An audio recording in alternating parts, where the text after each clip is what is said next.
Recently, Boston schools announced that they are changing the world maps they use in classrooms. This is an article from The Guardian reporting the event. Up until now, the Mercator projection map was used, which is being replaced by the Gall-Peters projection map. The reason cited for the change is that there were serious discrepancies between the Mercator projection map and the way the world actually looks. As the article states, when you continue to show images where people's heritage is rooted that is not accurate, this has an effect on students. How could it not? This clip from West Wing drives home how inaccurate the maps actually are. As we can see on this list of map projections, the Mercator map was created in 1569 by Gerardus Mercator. The Gall-Peters map was created in 1855 by James Gall and Arno Peters. It should be noted that both maps are inaccurate. The schools are not switching to a more accurate map. There are many explanations as to why the maps are distorted, one being that it is difficult to project a 3D globe Earth onto a 2D flat surface. Many are happy to accept some of those explanations, while others are not. What no one is asking, though, is why in this day and age, in the year of 2017, are our school systems teaching children using antiquated maps made in the 1500s? Why, when a change was deemed necessary, was the map from the 1500s merely switched to an even more distorted map created in the 1800s? With all the technology available today, and thousands of satellites constantly orbiting Earth, are there not more accurate and current maps available? The Gall-Peters map may maintain scale as they claim, but the land masses are grossly distorted, giving the appearance of melting or even falling. It's a very unsettling visualization of the world. The world people and children are being told they live on. Wouldn't there be an outcry if children were taught with textbooks from the 1800s? At this point, I really have to wonder, seeing as no one has questioned any of this. Are people going on the assumption that the world hasn't changed much? That's simply not true.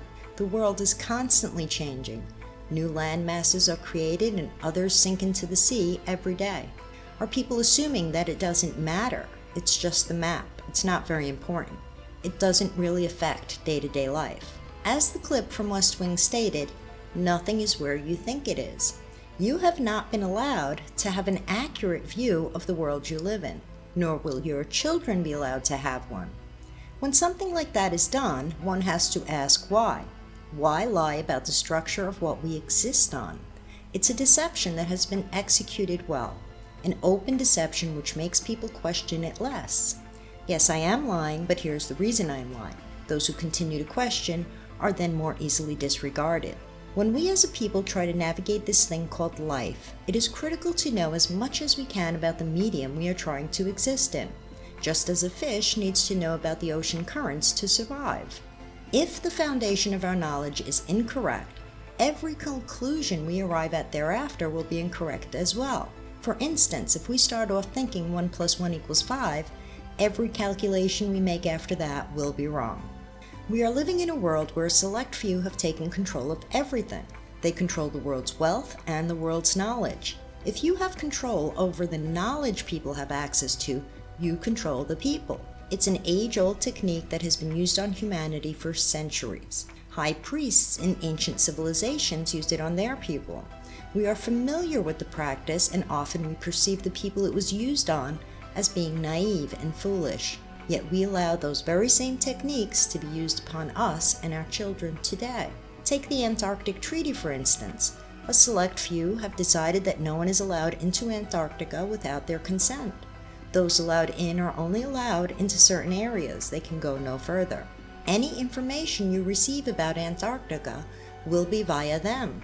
There is no questioning it, there is no disputing it, and there will be no independent verification of any of the information, scientific or otherwise. Just like high priests guarding the secrets of their temples, Antarctica is heavily policed by military personnel. No one even questions by what right they seized Antarctica. They have decided they own the world. No one dares challenge this. Yet this is your world. This is your Earth. Every human being born on this earth has certain inalienable rights. The right to question, the right to explore, the right to increase their knowledge about this world and pass that knowledge on. They may be able to prevent you from entering Antarctica, and they may be able to control the knowledge you have access to, but those are limited powers that are decreasing every day.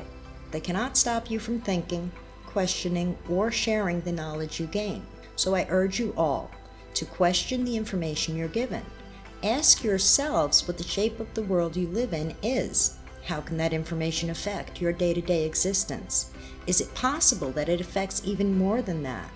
What happens when we move on from this world? Does it affect that? What else have they lied about?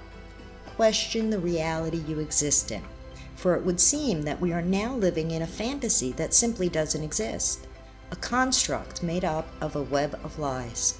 Those who have lied and distorted the truth have gone to great lengths and expense to do so. It would seem that there is a lot at stake, and that finding out the truth can only benefit people on a personal level and humanity as a whole. As always, thanks for watching, and if you enjoyed this video, please take a moment to like, comment, and subscribe.